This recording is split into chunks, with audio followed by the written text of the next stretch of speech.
How do you feel about Chris Bumstead? Because I feel like Chris Bumstead is constantly making such insane improvements every year. Do you feel the same way, and do you feel like anybody can defeat him? Yeah, Chris Bumstead shocked me. Now, when you say like biggest changes, maybe from 2019 2020 version of Chris Bumstead is one of those also shocking transformations.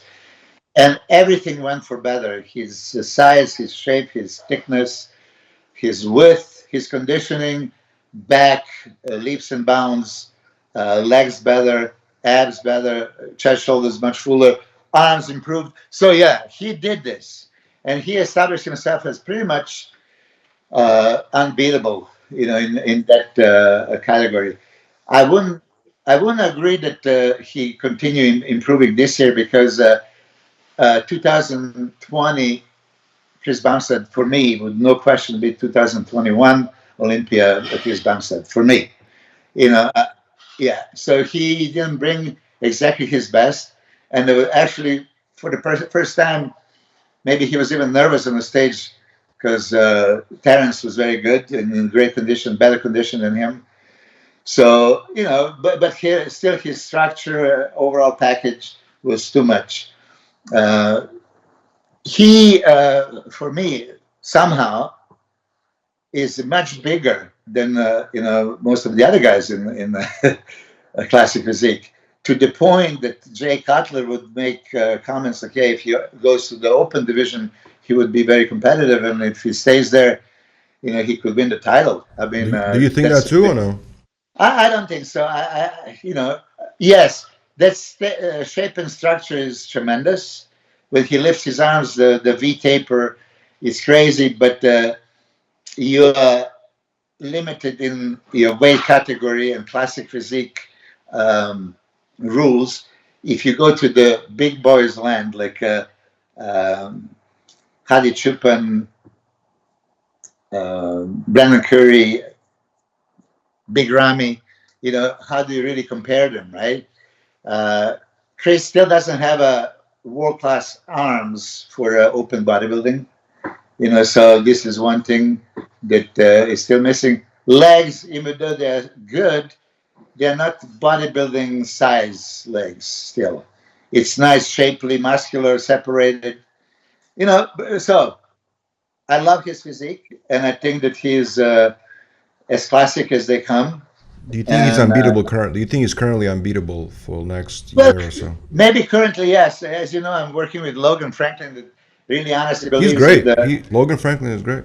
yeah, with the proper gains in the size and width, he would contest Chris. He believes that he has much better arms, and that the shape is very comparable. That he needs to improve his back, lats, a little bit thickness, kind of improvement that Chris made from 2019 to 2020, and then he would probably be closer. He is just using that hashtag.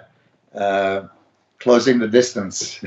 But yes, for sure, Chris is right now very dominating, and many people don't see him lose the title for years. I want to ask you about Roelly Winklaar, right? Obviously, he's one of the top bodybuilders, right? It seems like this year specifically, he wasn't placing as high. I've saw you mentioned something about him also kind of declined a little bit. What do you think he's missing this year?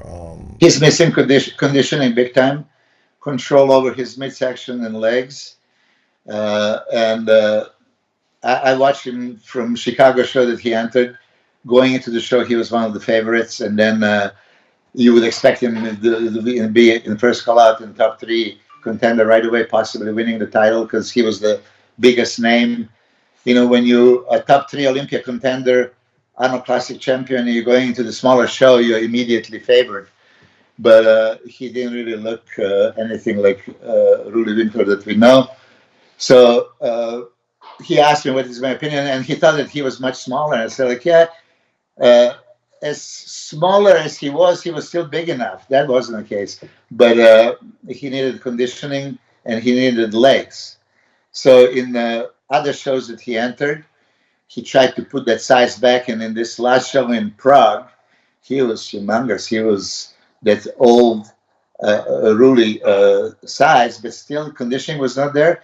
And then probably with the methods of loading to be so full and so round, he affected his midsection, and his midsection, wasn't tight, and in many poses. You see, when you have an issue with your stomach, you can't choose the poses that exposes the stomach. You have to glue it to the spine, especially when you do that critical turns. And he didn't, and Steve Weinberger, as a judge, notices everything. So I think that's why he slipped all the way to the fifth. And I mean, he's competing this weekend in Romania, and I wish him the best. I love his physique. I think that when he was a people's champ, he was people's champ for a reason. That upper body, when he opens up in the V taper, the most muscular poses, triceps poses. I mean, it's just like money shots that nobody can even stand next to him.